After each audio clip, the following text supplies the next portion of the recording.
Dan bagaimana kira-kira peluang timnas malam ini? Kita akan bahas bersama Bung Roni Pangemanan. Selamat malam.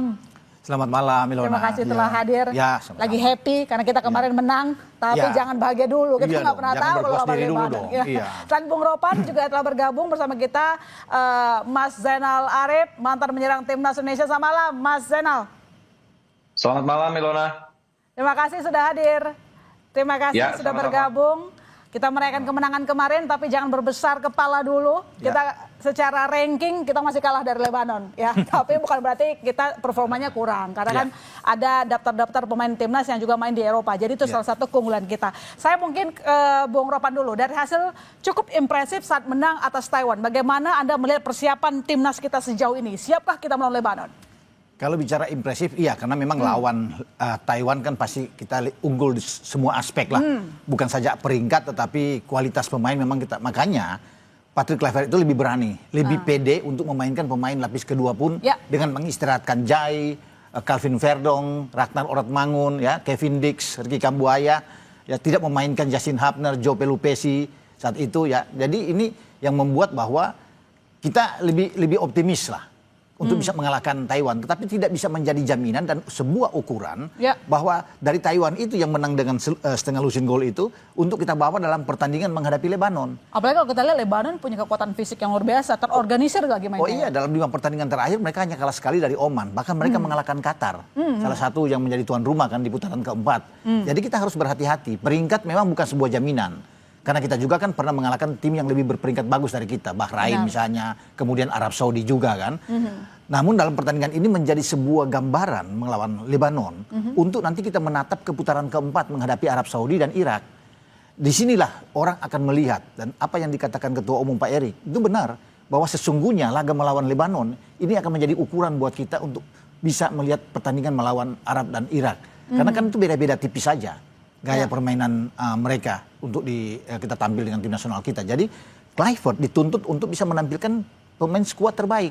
Makanya ketika dia simpan yang saya sebut tadi pemain-pemain itu, inilah mereka akan tampil melawan Lebanon dengan starting 11 terbaik. Sudah kelihatan ya, bahwa Lebanon jauh lebih unggul dibandingkan Taiwan begitu. Jadi butuh skema yang tampaknya nggak mungkin sama ya. Tidak akan sama. Strategi dari Kluivert karena secara ranking saja kita agak agak seimbang aja, cuman secara ranking kita masih kalah ya dibandingkan makanya kita perlu menang dalam pertandingan ini sehingga memperbaiki soal ranking peringkat FIFA kita. Bahkan bisa mungkin mendekati Vietnam dan bisa melewati Vietnam jika kita bisa menang melawan Lebanon. Baik, Mas Zainal, sebagai mantan pemain timnas, bagaimana Anda pernah tidak bermain dengan Timur Tengah dibandingkan dengan klub Asia lainnya? Apa keunggulan mereka, apa kelemahan mereka? Nanti dijawab. Kita segera kembali saudara, tetap di Breaking News Kompas TV.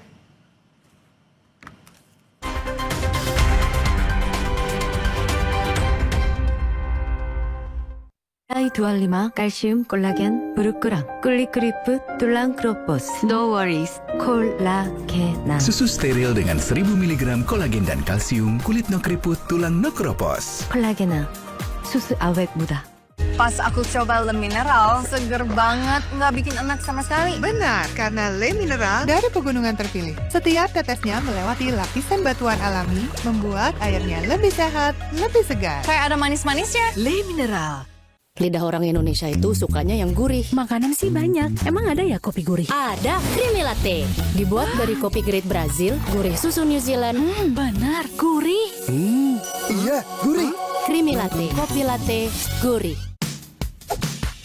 Maxim tapi gak maksimum. Bantu recharge dengan Maison Coco Boost.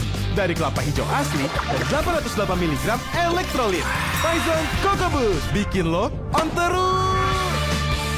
물라이 두알5 칼슘 콜라겐 부르크랑 꿀리크리프 툴랑 크로포스 No worries 콜라겐 Susu steril dengan 1000 mg kolagen dan kalsium, kulit no keriput, tulang no keropos. 콜라겐 susu awet muda. Lidah orang Indonesia itu sukanya yang gurih. Makanan sih banyak. Emang ada ya kopi gurih? Ada, Creamy Latte. Dibuat dari kopi grade Brazil, gurih susu New Zealand. Benar, gurih. Iya, gurih. Creamy Latte, kopi latte, gurih. Pas aku coba Le Mineral, seger banget, nggak bikin enak sama sekali. Benar, karena Le Mineral dari pegunungan terpilih. Setiap tetesnya melewati lapisan batuan alami, membuat airnya lebih sehat, lebih segar. Kayak ada manis-manisnya. Le Mineral. Yuk bikin masakan yang pasti diserbu. Pakai kecap sedap kedelai hitam spesial. Bikin lidah auto pati. Cumi kecap nih. Will Goes Approve Specialisius. Looks good kan? Taste good. Kecap sedap kedelai hitam spesial. Looks and taste beyond good. Dari Wings Food. Lidah orang Indonesia itu sukanya yang gurih. Makanan sih banyak. Emang ada ya kopi gurih? Ada, Creamy Latte. Dibuat dari kopi grade Brazil, gurih susu New Zealand. Benar, gurih. Iya, gurih. Creamy Latte, kopi latte, gurih.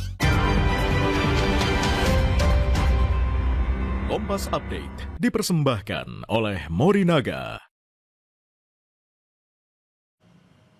Anda menyaksikan Kompas Update bersama saya Masih Tertarigan. Saudara, hujan deras yang mengguyur kota Samarinda dan meluapnya sungai Mahakam membuat kawasan Loa Janan terendam air. Banjir membuat aktivitas warga terganggu. Hujan deras yang mengguyur kota Samarinda sejak Minggu malam membuat perumahan Saleh di Kecamatan Loa Janan Ilir terendam air. Banjir mulai mengenangi permukiman sejak Minggu malam. Tak hanya hujan deras, meluapnya sungai Mahakam dan minimnya drainase memperparah banjir di kawasan tersebut. Warga berharap pemerintah kota Samarinda dapat segera bertindak dalam mengatasi banjir. Terlebih, jalan di kawasan ini adalah akses utama warga.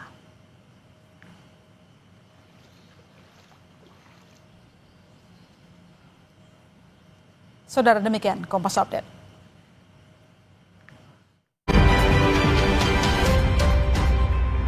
Kompas Update dipersembahkan oleh Morinaga.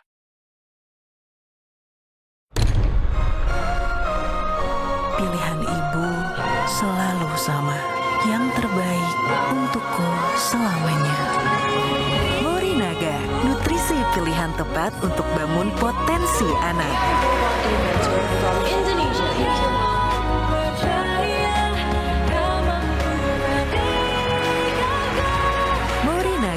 Your choice, their future. Masa depan bukan kebetulan. Pilih yang terbaik sekarang.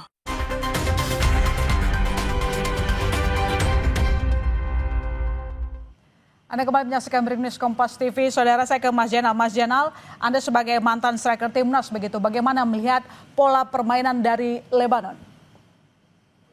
Iya, kebetulan saya sempat menghadapi timnas Lebanon waktu itu tahun 2004 di ajang Paralimpiade. Kami sempat unggul 1-0 di laga kandang. Tetapi ketika bermain tandang kami sempat kalah begitu telak dengan skor 4-0. Nah, kalau saya melihat bagaimana secara tim, para pemain dari Lebanon itu mereka fighting spiritnya ya. Mereka tidak pernah menyerah, mereka selalu berusaha untuk tidak menurunkan ritme atau tempo selama 2 kali 45 menit ini. Dan ini sebetulnya menjadi catatan penting buat para pemain kita, bahwa sesungguhnya ujian yang sebetulnya ketika timnas Lebanon menghadapi timnas kita. Secara peringkat juga mereka kan di atas kita, ya. 112, bahkan 112, kita ya. Sekarang kita pun naik, betul, 118, tetapi kita naik juga 1 peringkat karena dari hasil kemenangan kemarin. Jadi kalau boleh saya usul, kalau boleh saya melihat harus apa yang menjadi perhatian ketika melawan timnas Lebanon, ya ketika kita bermain di kandang, dari menit awal kita harus melakukan high press. Dan salah satu keunggulan tadi adalah terkait dengan kesulitan mereka, nggak gampang terprovokasi, kali begitu bukan, Bung Ropan? Ya, menghadapi Lebanon saya pikir kita harus bisa memainkan sepak bola yang lebih atraktif ya, untuk bisa dan apa yang dikatakan oleh Patrick Kluivert bahwa dia tetap akan mempertahankan dengan pola main misalnya dengan 4 back flat, nah kita akan tunggu dalam pertandingan ini. Tetapi kan masyarakat ingin melihat bahwa permainan kita boleh dalam penguasaan bola tapi gol. Ya, soal taktik, strategi itu urusan pelatih. Tetapi bagaimana kita bisa memanfaatkan setiap peluang untuk menjadikan gol. Itu kan masalahnya yang harus kita dapatkan. Jangan melihat pertandingan kita menang banyak melawan Taiwan kemarin. Karena ini lawan Lebanon pasti akan beda. Kalau mereka mampu mengalahkan Qatar ya, dan hanya menang tipis, hanya kalah tipis dari Oman, berarti kan sudah bisa dilihat kualitas mereka ini luar biasa melawan kita. Dan mereka punya materi pemain yang patut diantisipasi ya, Bung? Ya, iya. Kita mungkin hanya modal untuk dapat dukungan supporter yang kuat, yang bermain di kandang sendiri. Tetapi kan lawan Lebanon ini adalah tim yang sangat bagus, pressing mereka bagus. Jadi kita memang harus bisa bermain dengan cara yang baik ya untuk pertandingan ini. Soal apapun taktik dia bermain dengan 4-3-3, 4-2-3-1, itu biarlah pelatih. Tapi masyarakat ingin melihat pemain atraktif yang sangat bagus dari pemain, bisa membuat gol dari sebuah open play, itu yang paling enak untuk kita lihat dalam pertandingan ini. Dan satu lagi, orang juga ingin melihat seorang Adrian Wibowo. Ya, ini anak muda asal Surabaya, yang akan kita tampilkan sudah beres semua administrasi, dan kalau dia bermain kan bisa dilihat, dia bermain sebagai winger, dan kita akan tunggu itu. Kolaborasi dia di depan bersama dengan Mauro Silstra, juga bersama dengan Miliano Jonathans, itu yang kita akan nantikan. Artinya nanti ketika Indonesia melawan Lebanon, Patrick Kluivert tidak mungkin menggunakan skema saat melawan Taiwan yang menurunkan pemain lapis 2. Artinya sekarang nanti adalah pemain-pemain unggulan yang akan diturunkan ke lapangan. Pasti. Dan di belakang itu, kalau kiper sih mungkin akan tetap dipertahankan Emil Audero.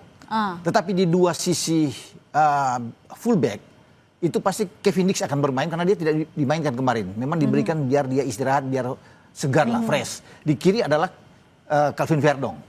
Nah di tengah itu kalau bermain dengan 4 back berarti salah satu di antara Justin Hapner dan Rizky Ridho harus mengalah karena Jai Isa sebagai kapten pasti akan main. Mungkin diberikan kesempatan kepada Justin Hapner yang kemarin juga disimpan. Ada di bench lawan Taiwan tapi tidak dimainkan. Jadi itu 4 pemain yang saya pikir akan bermain. Ya walaupun Rizky Ridho punya peluang juga untuk bermain. Nah di posisi tengah itu ada Joe Pelupesi dan Tom Hai yang pasti akan bermain. Joe tidak bermain kemarin. Tom Hai bermain di babak kedua lawan Taiwan. Jadi pasti mereka berdua akan bermain. Nah dengan 3 pemain yang lebih didorong ke depan untuk membantu seorang striker, itu mungkin di kiri pasti karena tidak bermain kemarin Ragnar Oratmangun. Dan kita akan melihat pemain yang baru dinaturalisasi menjadi warga negara Indonesia, kemarin main di babak kedua, Miliano Jonathans. Dia akan bermain di kanan. Ya. Kemudian tinggal memilih siapa di belakang striker. Kalau striker mungkin saja akan bermain adalah Mauro Silstra. Ya. Walaupun kita punya Ramadan Sananta yang kemarin juga bermain oke. Tetapi di belakang itu siapa? Apakah Beckham Putra akan bermain atau Eliano Reinders? Tapi kita punya Ricky Kambuaya. Kemarin tidak dimainkan karena dia istirahat. Bukan tidak mungkin kakak Ricky akan bermain dalam pertandingan ini. Jadi itu skema dengan 4-2-3-1 yang saya lihat bisa diterapkan oleh Patrick Kluivert. Tidak boleh main-main. Ini pertandingan terakhir. Karena sesudah lawan Lebanon, kita tidak punya pertandingan lagi, Ilona. Hanya langsung bermain pada tanggal 8 Oktober melawan Arab. Karena tidak ada lagi FIFA Matchday di situ. Jadi makanya ini harus dimanfaatkan dengan sebaik mungkin untuk mendapatkan hasil positif. Sehingga gambaran skema permainan di starting eleven sudah bisa terlihat untuk menghadapi 2 pertandingan ke depan di bulan Oktober yang di putaran keempat. Sebagai bentuk pemanasan yang cukup layak sebelum kita bertanding nanti di putaran keempat di Piala Dunia Zona Asia. Mas Zainal, tadi disampaikan juga bahwa memang Indonesia timnas punya tim baru begitu, orang-orang baru seperti Miliano begitu. Bagaimana melihat para pemain-pemain baru ini bisa melengkapi performa timnas di rumput hijau nanti? Ya, kalau saya melihat sih para pemain yang selama ini menit bermainnya kurang, kemarin diberikan kesempatan, ini lebih ke ini ya. Lebih ke para pemain supaya touch-nya juga tidak hilang. Ya saya yakin sih kalau di klubnya mereka sering bermain. Tetapi kalau di tim nasional menit bermain mereka selama ini terlihat kurang ya.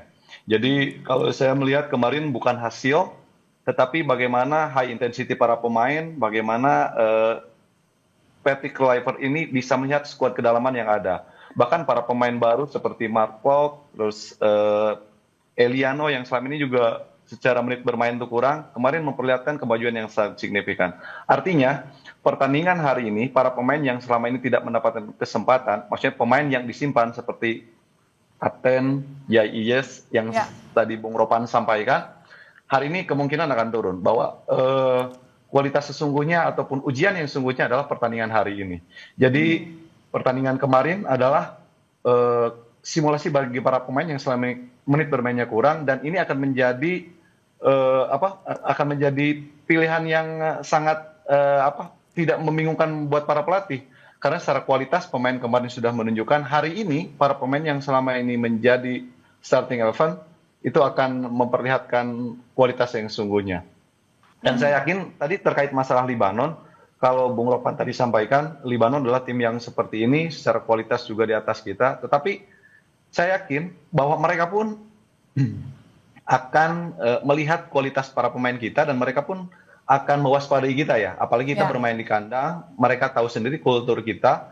Tekanan dari supporter mudah-mudahan hari ini bisa membawa aura positif bagi para pemain tim nasional itu sendiri. Baik, kita juga sebentar saya lanjutkan lagi dialognya, ada visual terbaru langsung dari Bung Tomo bagaimana suasana supporter yang sangat ramai, tidak sabar menantikan pertandingan Indonesia versus Lebanon. Biasanya rasa semangat dari masyarakat ini juga tidak lain karena kalau misalnya timnas habis menang gitu ya Bung Ropan ya, pasti itu langsung banyak lagi para supporter yang memenuhi karena memang orang Indonesia sangat suka sepak bola begitu. Jadi dan yang ada di layar kaca Anda saudara, bagaimana suasana supporter yang begitu ramai memenuhi Stadion Bung Tomo di Surabaya. Kita bisa melihat antusias dari para supporter yang sangat berharap seperti tadi kita perbincangkan dengan Bung Zainal dan juga Bung Ropan bahwa permainan ataupun Indonesia versus Lebanon adalah sesuatu yang sangat dinantikan begitu ya. Karena secara ranking ya nggak kalah-kalah amat tapi sebenarnya masih di bawah Lebanon. Tapi sebenarnya kalau secara nilai pasar pemainnya itu Indonesia kita jauh lebih tinggi. Bahkan 5 kali lipat ya Bung Ropan. Jadi artinya ini semua karena memang ada para pemain kita itu mainnya di zona Eropa sehingga mungkin nilainya jadi lebih besar. Apakah memang bisa nggak kita membuat kesimpulan nilai pemain sama dengan nilai permainan mereka atau akan bisa lebih unggul ketika nilai pasarnya lebih tinggi? Nanti dijawab Bung Ropan. Breaking News segera kembali saudara.